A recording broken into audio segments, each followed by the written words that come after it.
Senator from Washington. Thank you, Mr. President. I do rise to celebrate the remarkable achievements of my colleague from Maryland, Senator Mikulski. Last January, we celebrated obvious achievement of her becoming the longest-serving female senator, and last Saturday, that milestone entered another chapter with her 12,858th day of serving the people of Maryland in Congress, which means she is now the longest-serving female member of Congress. I know that Barbara Mikulski started her career fighting for Fells Point, a particular location in the Baltimore area that she thought deserved, needed to be protected. And that galvanized her to 24 years of service where she's been a trailblazer on so many issues. Many people have talked about these today, about being the first woman elected to statewide office in Maryland, being the first Democratic woman to serve in both houses of Congress, the first Democratic woman to sit in the Senate leadership position, and the first Democratic woman elected to the Senate in her own right. So throughout her career, she has faithfully provided a very strong voice for the people of Maryland.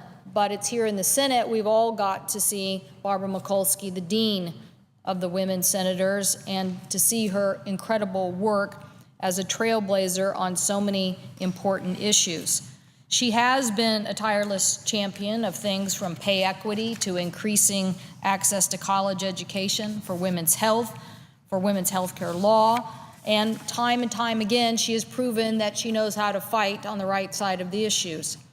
And for the women of the Senate, she is an incredibly important ally when it comes for each of us who've come to the United States Senate to find our way and to make our own mark. Barbara Mikulski is the senator who's always there with you to make sure that you can achieve what you want to for the state that you represent. I know for me, I'm very excited. My colleague from Alabama was mentioning Senator Mikulski's love of NASA and space and exploration, and I can say that Senator Mikulski is certainly interested also in sci-fi, and I would call her a techie senator because she certainly has shown a great deal of interest in technology and in science. As the chair of the Commerce, Justice, Science Appropriations Subcommittee, she's been a key partner on funding of key science and technology issues. And for us in the state of Washington, when we needed a new Doppler radar technology system, she was there to help ensure that those people who lived in coastal regions were going to have the appropriate protections that they needed from understanding inclement weather. She also has helped in prioritizing things like the cleanup of Chesapeake Bay in Maryland, something we in the Northwest relate to because we strive to have the same cleanup of Puget Sound. And we've worked together on important legislation like passing the Lilly Ledbetter legislation. But it's Barbara Mikulski when it comes to protecting women's access to health care or standing up for any attack on Medicare. It's Barbara Mikulski who is the most articulate, the most determined, the most persevering advocate to make sure that women's issues and their cause is understood in the United States Senate. I was proud to stand with her when she went up against the House plan to defund critical women's health care access, and there was a near shutdown of government.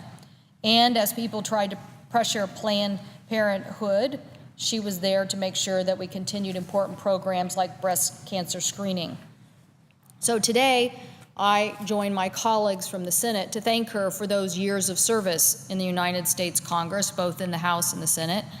And while she may represent Maryland, we all want to claim that we are better off as a country having Barbara Mikulski in the United States Senate. And to my colleagues or the young people who are here with us on the Senate floor, to understand this moment and achievement, you have to understand that in the whole history of our country, there's only been 39 women senators. And a good number of those women senators only served a few days or a few years. So the fact that somebody has achieved not just a seat in the United States Senate, but a leadership position in the United States Senate is an incredible achievement.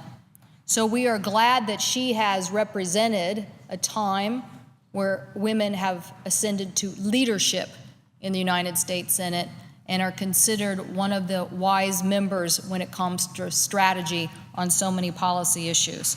So we are better off as a body because Barbara Mikulski has served with us, and we are looking forward to many, many more years of wisdom and hopefully many more women senators joining the ranks of Barbara Mikulski in their tenure. I thank the President, and I yield the floor.